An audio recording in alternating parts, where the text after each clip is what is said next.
Celeste from Crochet Crochic, and today we are going to look at front post single crochets and back post single crochets. Enjoy! In order to create your single crochet front post and back post, we'll start with the single crochet front post. So you chain one stitch and you turn your work around.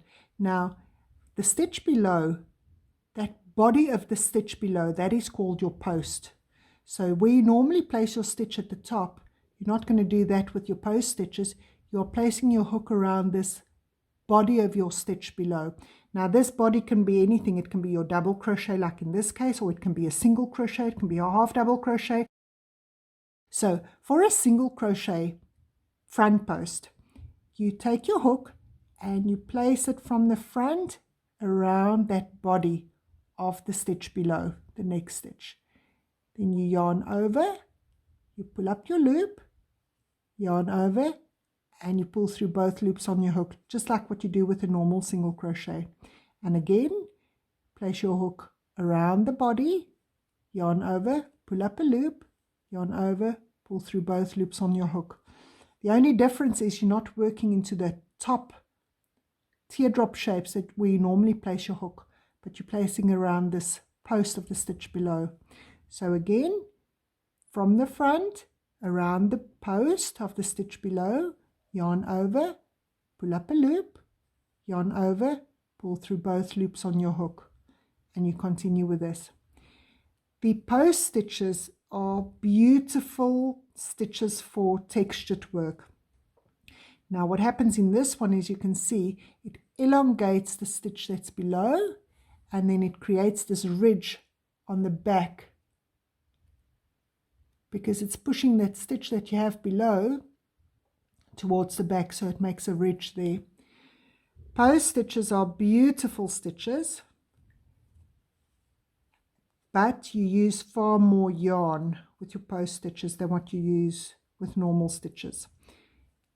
It creates a squishy, textured look in your fabric or in your work. You can really play around with your post stitches.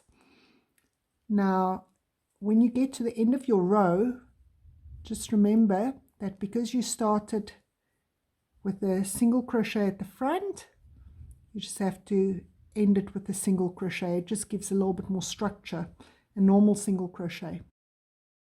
Now, when you get to the end of your row, you chain one stitch, and then to do your single crochet back post, you take your hook from behind and you come around the post of the stitch below and you push that stitch to the back. You can see I'm pushing it to the back, coming out with my hook at the back again, and I pull up a loop at the back. I yarn over and I pull through both the loops on my hook. Again, I place my hook from the back around the post of the stitch below, push it to the back, come out with my hook at the back, and I pull up a loop. Now I have two loops on my hook. Yarn over, pull through both loops on my hook. Again, I place my hook from the back, come around the post towards the back, yarn over, pull up a loop, yarn over, pull through both loops on my hook. And I continue with that all the way through.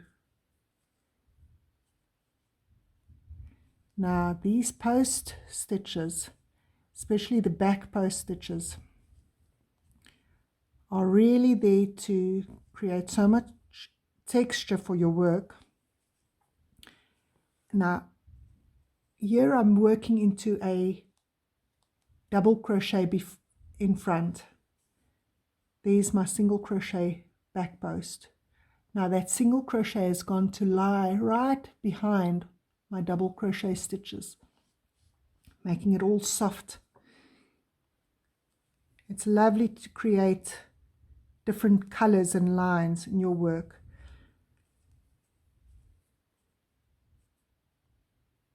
Now just remember, by end my last stitch, it's best to do a normal single crochet into that stitch, just to give a little bit more structure at the end of my work.